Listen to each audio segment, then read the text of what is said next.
తర్వాత main dot అయితే నేను 2.5 తీసుకున్నానండి. అందులో సగం 1.5 పెట్టుకుని ఇది 2.5 ఇంచులు పొడవు ఉండేలా చూసుకున్నానండి. మెయిన్ డాటు ఇక్కడైతే 3 ఇంచెస్ తీసుకుంటున్నాను. 3 ఇంచెస్ దగ్గర ఇంకో డాట్ వేసుకుంటున్నానండి. ఉక్సుల వైపు డాటు ఇది కూడా 2.5 ఉండేలా చూసుకోవాలండి. సరిపోతుంది 2.5 అయితే. ఇక్కడైతే చూడండి, ఇక్కడ నుంచి ఇక్కడికి 2 ఇంచులు ఉండేలాగా సంఖ వైపు డాట్ వేసుకుంటున్నానండి. చూసారు కదా డాట్స్ అయితే ఎలా వేస్తానో సింపుల్గానే.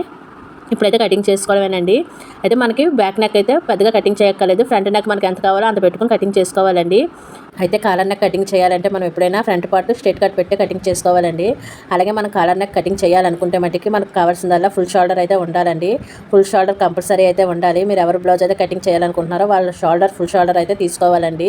ఫుల్ షోల్డర్ ఉంటేనే కటింగ్ చేయగలము. ఫుల్ షోల్డర్ బట్టే మొత్తం బ్లౌజ్ కటింగ్ అయితే ఉంటుందండి. చూసారు కదా నేను ఈ విధంగా కటింగ్ అయితే చేశానండి ఫుల్ షోల్డర్ బట్టే.